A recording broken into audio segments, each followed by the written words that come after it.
Sejam bem-vindos a mais um Espaço Opinião. Hoje abrimos com patrões que admitem salário mínimo acima dos 600 euros. Na política analisamos as declarações de António Costa, que deixam alerta sobre riscos do turismo. Falamos de educação. Escolas portuguesas já receberam 1000 alunos vindos da Venezuela.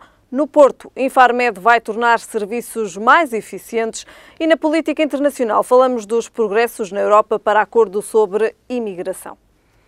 São então estes os temas que temos para análise hoje, segunda-feira, e comigo em estúdio tenho o Manuel António Ribeiro. Manuel António Ribeiro, obrigada desde já pela sua presença. Começamos então com os patrões que admitem salário mínimo acima dos 600 euros. Como é que podemos interpretar esta, digamos assim, esta abertura por parte dos patrões em existir a possibilidade de um salário mínimo acima dos 600 euros? O que é que isto significa para a economia portuguesa?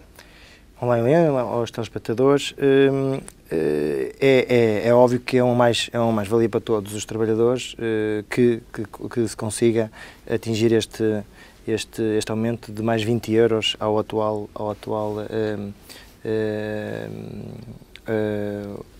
vencimento, o salário mínimo.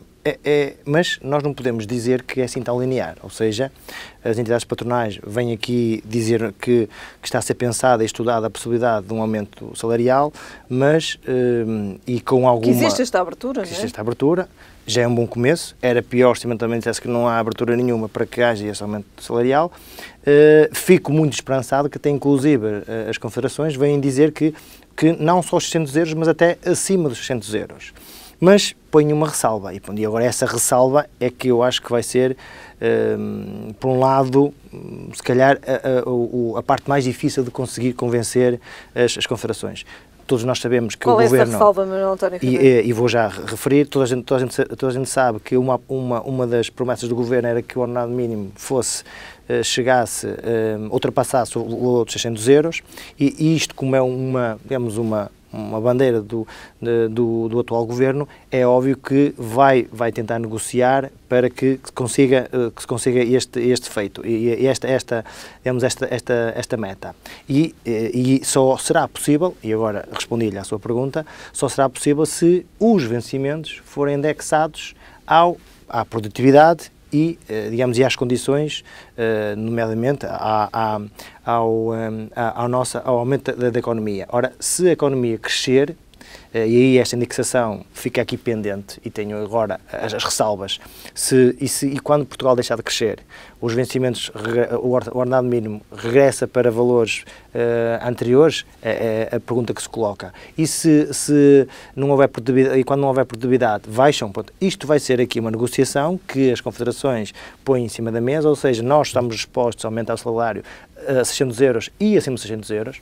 Eu acho que até a aposta vai ser acima de 600 euros, mas desde que, e agora aqui a dificuldade vai ser essa, se o governo consegue ou não negociar, que sejam indexados a estes dois fatores, ou seja, ao crescimento económico do país e, ao mesmo tempo, também, como ressalva, é a produtividade, ou seja, se nós conseguimos, se conseguir indexar à produtividade da empresa, se a empresa produz, se aumenta a produtividade, tem um aumento do salário mínimo, se não tiver um aumento, então a questão que se coloca é, regressam aos valores anteriores, e esta vai ser a negociação, base para que o salário mínimo seja, de facto, ultrapassado, atinge os 600 ou ultrapassa os 600 euros.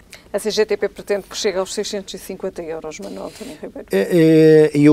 Eu acho que se conseguir chegar a acordo com esta indexação, eu estou convencido que até será ultrapassado claramente os 600 euros. Admito que não chega aos 650, até pode chegar, até porque as confederações deram aqui uma abertura franca e já estão a colocá-la de uma forma pública, dando uma ideia de que estão disponíveis para atingir esses valores.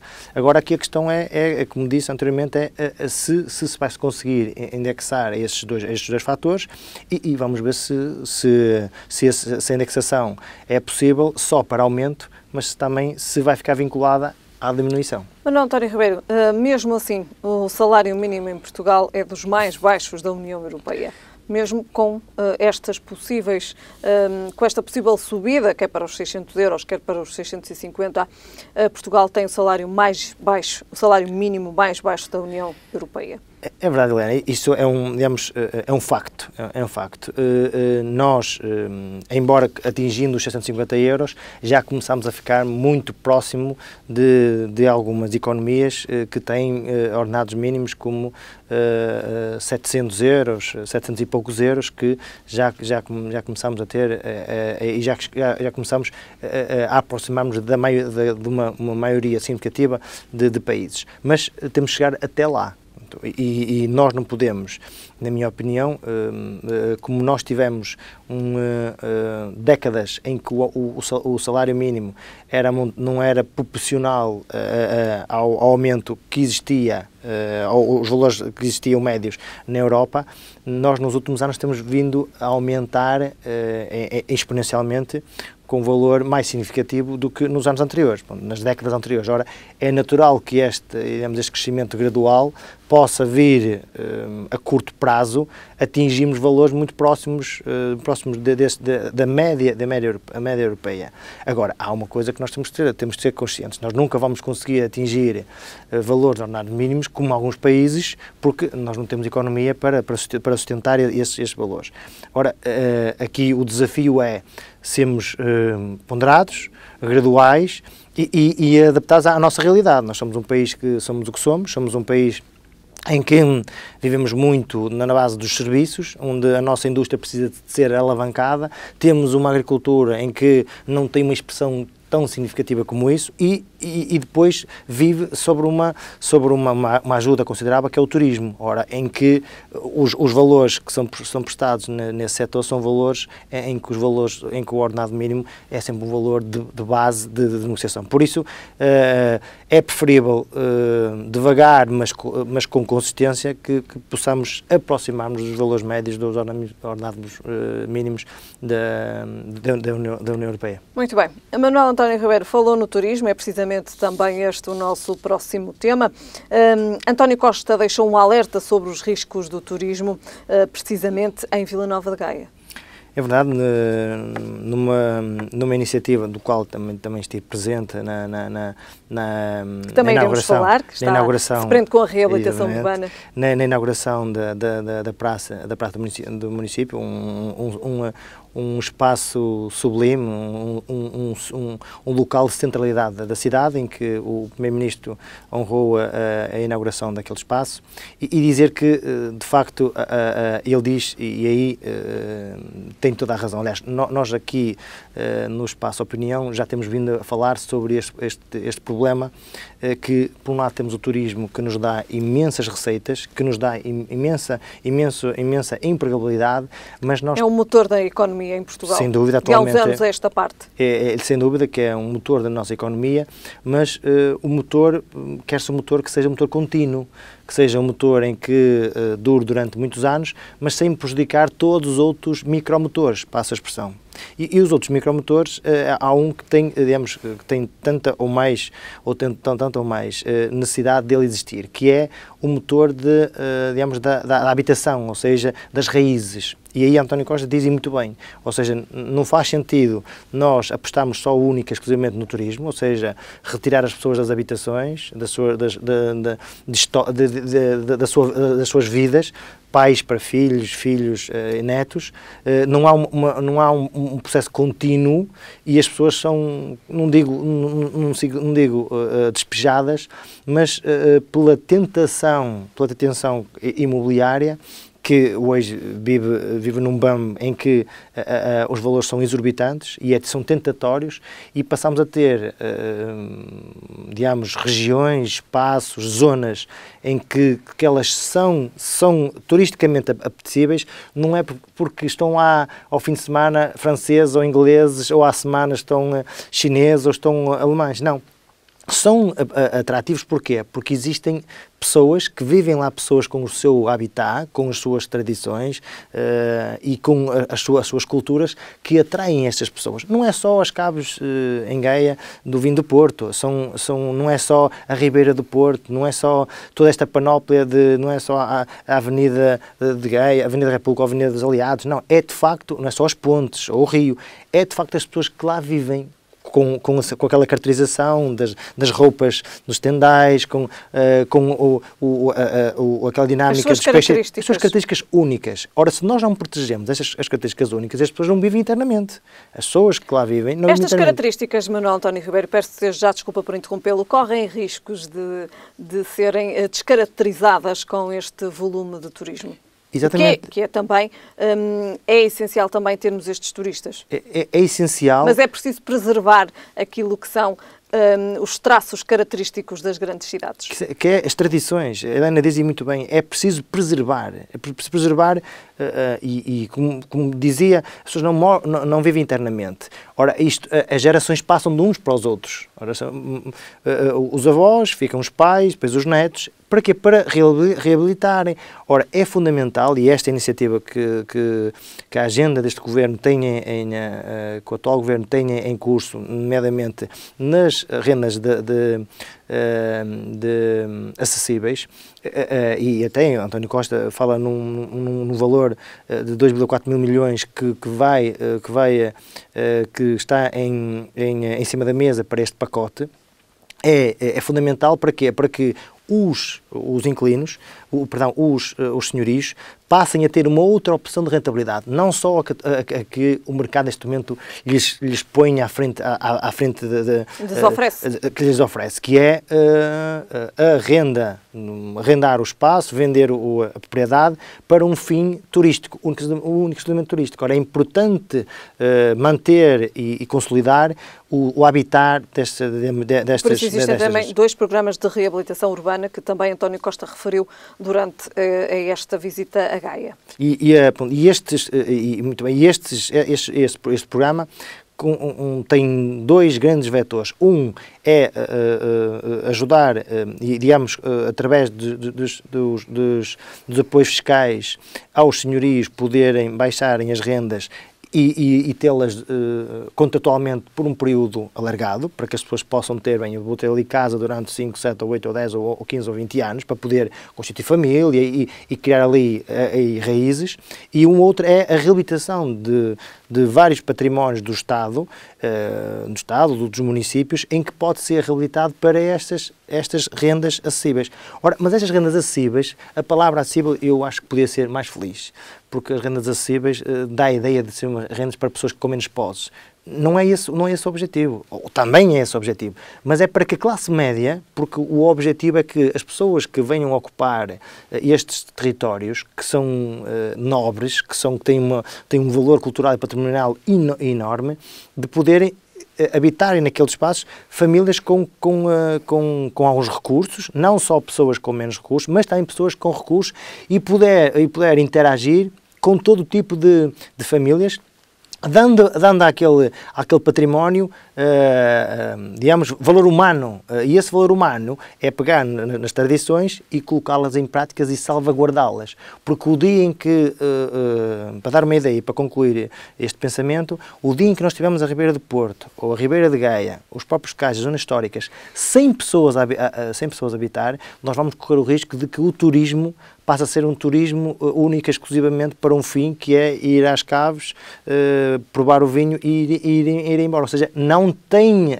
a beleza, nem tem... O perfil do turista também foi-se alterando com o passar dos anos, Manuel António Ribeiro? Eu acho que o perfil, acho que não mudou. Acho que foi aberta uma janela de enorme potencial, quer em termos de mobilidade, quer em termos de acessibilidade, quer em termos do que se apresenta e do que se pode mostrar ao turista, e que aí aumentou o leque de turistas e o perfil de turistas. Já não é só aquele turista que vem de passagem. É um turista que fica. Porquê? Porque a alimentação, porque a gastronomia, porque todos os espaços que se visitam, as acessibilidades, a própria urbanidade, o próprio património cultural e urbanístico que caiu e depois toda uma dinâmica que nasce aqui, não é? Desde os espaços noturnos, desde o teleférico, por exemplo, em Gaia, uma série de iniciativas que vão, de alguma forma, potencializar todas as pessoas que nos querem visitar. Muito bem. Manuel António Ribeiro, ainda antes de fecharmos esta questão do turismo, é necessário também que haja habitação para os turistas? Eu diria que a habitação dos turistas tem que ficar concentrada em umas coisas que chamam-se, na minha opinião, hotéis, o alojamento local, sim senhora, mas tem que ser melhor regulado, é uma opinião pessoal minha. Os hotéis existem para um fim, que é para as pessoas estarem, digamos, alocadas naquele período, e entram uns e saem outros. Relativamente à habitação, eu sou um defensor que as habitações devem ser preservadas para a habitação local. Deve haver um incentivo para os senhorios, quer também para quem quer alugar o espaço, para poderem ficar residentes e não só para turismo, porque senão corremos o risco de transformar todas as habitações em alojamento local e depois vamos ter dificuldades em ter espaços para que as pessoas possam habitar durante o ano. Muito bem. Manuel António Ribeiro, falamos agora de educação. As escolas portuguesas já receberam 1000 alunos vindos da Venezuela. É verdade, é uma iniciativa que, e também um tema que nós vamos falar mais aqui à frente, quando nós falamos em imigração, nós também devemos começar por algum lado.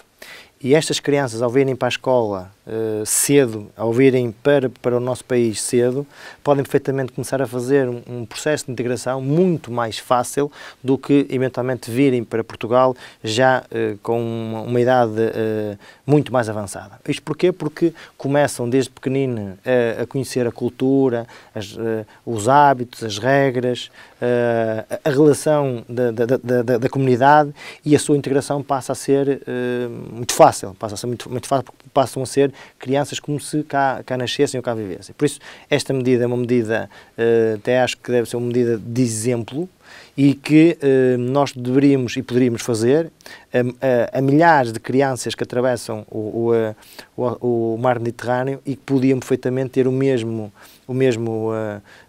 percurso que têm estas 1000 crianças que vêm da Venezuela. A medida é excelente, peca por não ser mais abrangente. Manuel António Ribeiro, a maioria chegou às escolas da Madeira, muitas delas chegaram ao continente. A situação da Venezuela, a situação atual da Venezuela, de facto propicia a que os pais portugueses que vivem na Venezuela optem por mandar os filhos para Portugal? Optam porque não veem futuro. Não vem futuro, vem uma relação muito tensa entre as entidades que governam o país e o tecido económico. Não há, as regras são impostas por uma figura e que há aqui uma falta de visão moderada entre as várias forças políticas. Ora, isto num país onde há uma ditadura clara, em que a prosperidade essa é cada vez menos uma realidade. E as pessoas, pais e familiares, optam por pegar nas suas crianças e colocá-las no seu país de origem para poderem seguir um percurso, pelo menos tratar o seu percurso escolar e académico, e depois aí ter uma opção de vida que provavelmente na Venezuela nunca teriam. Muito bem. Manuel António Ribeiro, falamos agora de um tema local, falamos mais concretamente do Infarmed. O Ministério da Saúde recebeu um relatório onde se garante que a vinda do Infarmed para o Porto garante mais produtividade e eficiência. Eu acho que este processo do Infarmed é um processo que, na minha opinião, podia ter sido feito, tudo o que está a ser feito hoje, acho que devia ter sido feito antes, e só depois de ter sido feito o estudo é que se devia ter pensado em, sim senhor, vamos mudar as instalações para o Porto. Esta é a minha opinião. Porque, repare, todos os estudos que venham a ser feitos agora, que sejam positivos, e repare, nós estamos a falar... O que é que representa esta vinda do Infarmed para o Porto? Olha, pelo estudo... Aqui temos um estudo do Ministério da Saúde. No entanto, o que é que representa? Olha, por exemplo, pelo estudo apresentado liderado pelo Henrique da Luz Rodrigues e mais 26 especialistas, dá-nos uma poupança de 8,4 milhões de euros em 15 anos. Pronto, logo aí já é poupança. Ou seja, estamos a falar num país em que o dinheiro é escasso, isto é óbvio que consta, até porque a renda do Parque da Saúde, onde as instalações onde estão atualmente o Infarmed, tem uma renda de 300 mil euros por mês, ou seja, que dá 903 mil euros por ano. Ora, em 15 anos, aqui a poupança os tais 8,4 milhões. Ora, logo, só que como o processo já nasceu ruidoso, todas estas vantagens que possam ocorrer serão ruidosas também. Serão ruidosas e até se põe em questão, porque se o processo fosse apresentado com os estudos feitos, mas senhores, vamos mudar a Infarmed para uma outra cidade, neste caso o Porto. E quais são as vantagens? Quais são as vantagens? Estas. E as vantagens? Estas. Ora, isso seria uma forma se calhar, mais realizável de acontecer. Assim, tudo isto torna-se muito mais difícil. Relativamente à sua questão em particular, quanto à produtividade e eficácia. É óbvio que quando pegamos uma estrutura, mal seria se não fosse assim, não é? Saímos de umas instalações, passamos para outras e elas são construídas de raiz, neste caso até vão ser adaptadas, reconstruídas a isto, porque fala-se num espaço que já existe, que tem a ver com o edifício da manutenção militar, na frente de Ribeirinho do Porto, a ocorrer. Ela vai ser reabilitada, reconstruída. Ora, é lógico que a reconstrução vai corrigir algumas anomalias e alguns procedimentos que têm menos eficácia e passam a ter porque são corrigidos. Isto é óbvio. Mal seria se nós fazemos um edifício e esse edifício tem menos valias do que o anterior. Logo aí. Agora, há aqui uma questão, não é? Repare, dos 354 trabalhadores que têm esta instituição, apenas 43 já aceitaram essa transferência. Repare, a maioria ainda não aceitou. Ora, como é que vamos pegar naquele corpo, e estamos a falar de técnicos com uma formação muito específica, muito técnica, com um valor, digamos, humano e científico considerável, não estamos a falar em funcionários com quaisquer habilitação, e transferi-los, aceitar que eles transfiram para o Porto, vai ser aqui um processo difícil por sua natureza. Ora, este processo difícil vai dizer se de facto... Muito rapidamente, Manuel. E para concluir, esse processo difícil é que vai dizer se a produtividade ou a eficácia vai ficar alocada quando a transferência for efetuada. E eu continuo a dizer como é que vai ser feita essa transferência quando o maior património da instituição, que chama-se Recursos Humanos, estão em desacordo que essa mesma seja transferida. Para já, aquilo que podemos adiantar é que as obras de deslocalização devem durar 2 anos e meio. Exatamente. Manuel António Ribeiro, passamos agora para o nosso último tema. Falamos de política internacional, falamos dos progressos na Europa para um acordo sobre a imigração. Olha, eu sou sincero, eu gostei, aliás, nós tivemos na semana passada, falámos sobre este flagelo que nos abraça todos os dias, infelizmente todos os dias, aquele mar Mediterrâneo, eu acho que já é um cemitério de pessoas, vergonhosamente. Mas eu acho que esta cimeira até foi positiva em que aspecto? Eu não diria que foi muito positiva. Que reuniu 16 países da União Europeia. Logo aí já foi uma grande iniciativa e acho que a maioria já estava ali representada. Contudo, só ficarei descansado quando no próximo domingo estiverem todos representados, que acho que é isso que está combinado. Mas o que é que retirava desta cimeira? Primeiro, acho que, e aí o mérito temos que dar à Itália, que nós já... 1 minuto e meio para terminarmos, Manuel António Ribeiro. Para terminarmos, há umas semanas atrás, toda a gente questionava sobre este governo de Itália, que era um governo radical e que pouco humano, etc. Mas o que é certo é que foi pelas medidas que... Não, temos aqui uma embarcação com dezenas de cidadãos, ok? Mas essas dezenas de cidadãos continuam, se nós não impedirmos, outras dezenas continuam a entrar. E fizeram um travão e o Aquário esteve aqui para a Espanha e agora de Espanha para a França. Ora, isto explotou, é preciso resolver o assunto. E esse assunto não pode ser continuamente adiado. E não pode ser continuamente a descarregar sobre os países que fazem fronteira com o mar Mediterrâneo. Não pode.